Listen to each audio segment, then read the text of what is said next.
So that's a really interesting question in terms of what is quiet quitting.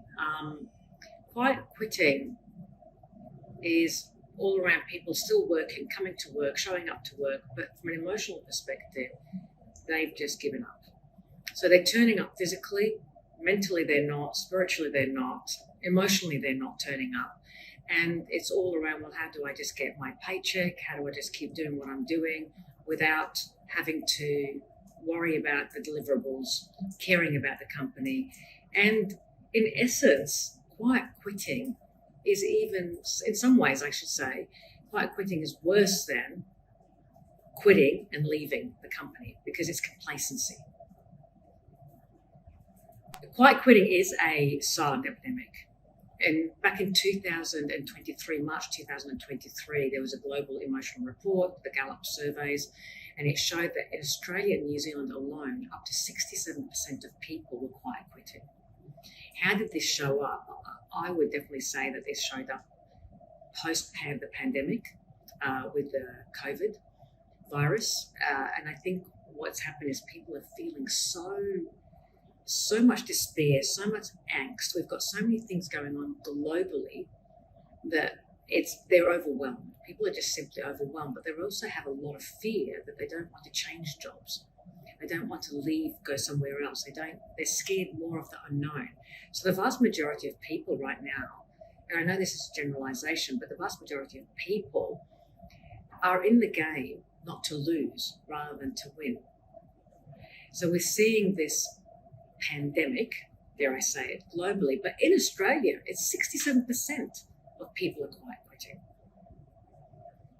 The reason for the quiet quitting, I think, is multifaceted. You can't pin it down to what's the company doing, what's the manager doing, what's the person doing at this point in time. I mean, we'd have to delve into it a lot more per individual per organisation. But we know from a global perspective, ever since the coronavirus, there's been a lot of shifts, a lot of changes. The geopolitical nature of our globe right now is in turmoil. We've got interest rates are up. We've got housing market is booming to a point where there's no rental properties across, like this is a global issue. We've got wars going on. We've got a lot of stress. We've got a lot of doubt, fear, worries. What does that do to a person's psyche at a subconscious level is that people are not feeling as good as what they used to feel, and they don't even know why. A lot of the times they don't know why, because we're overwhelmed. Generally as a population, we're overwhelmed. So how does that translate into organisations? Where if you have a look at from top down, everyone is so stressed out. There's so many changes. There's so much pressure to deliver.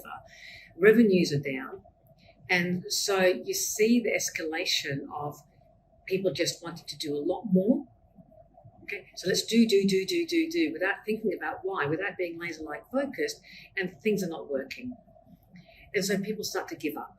They're not emotionally engaged with the organisation. They're not emotionally engaged with or aligned with the goals. They don't know what the long-term vision looks like. They're watching the news. They're getting scared. They're reading them, like they're on social media. They're on the different media platforms. Things don't look as rosy as what they used to be. And we're internalizing it. But at the same time, we're not doing something about it because most people think, well, the environment is bigger than me. What can I do? I'm just one single person. Things are so bad globally. What can I do? So they quiet quit. There's a lot of cultural, this all boils down to the culture within each organization and what values are people living in, and does the organization and the leadership keep repeating the same values and engaging its team members in a positive manner to realign back to the goal. So it goes back to, okay, well, what's the strategic planning? What's the strategic goal? What are the tactical priorities? What are our values as an organisation? And also, more importantly, are we living those values, or do we just have those values splattered on the wall and yet we're living different values? So there's a misalignment. And a lot of organisations and businesses have a misalignment between what they say they are, who they are, and what they're actually doing. Again, it's no one's fault. We just have to go back to funneling it down to, well, what's the goal? How do we emotionally engage our team members? What values are we going to live by? And then what are some of the sort of accountability measures, engagement measures, and sort of processes and systems to help people to achieve what it is they want to achieve. The cost and the impact of quiet quitting on organisation is enormous, both short-term and long-term, both with what is measurable right now and then the long-term impact, which we can't even measure yet.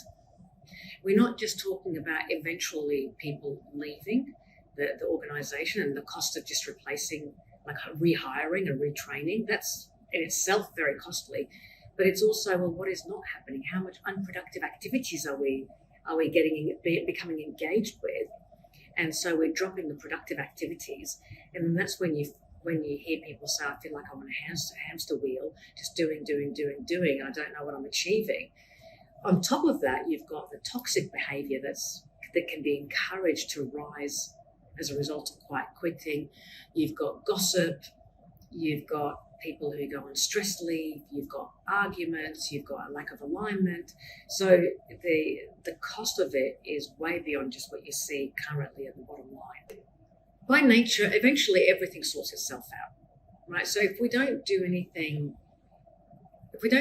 about it now, it will resolve itself. It's just that we have to ask ourselves, is it going to resolve itself the way that we want it in an organisation, or is it the way that we're forced to then make changes? What we're finding now in 2024 is that people are starting to quit. There's still a bit of that quiet quitting going on, or a lot of it, but people are starting to quit their jobs because it's the new year. Bonuses are about to all be paid out around March or April, so people are waiting till then, and then they'll start to look for other jobs. But what can we do in the meantime to stop that and turn it around? There are some very, very basic things. I mean, it's a great opportunity that we're in the new year. Conferences and meetings are all starting up again. It's a good time to be having a look from an organisational perspective. Well, what are our goals? What do we want to achieve in the next 12 months? What are our priorities?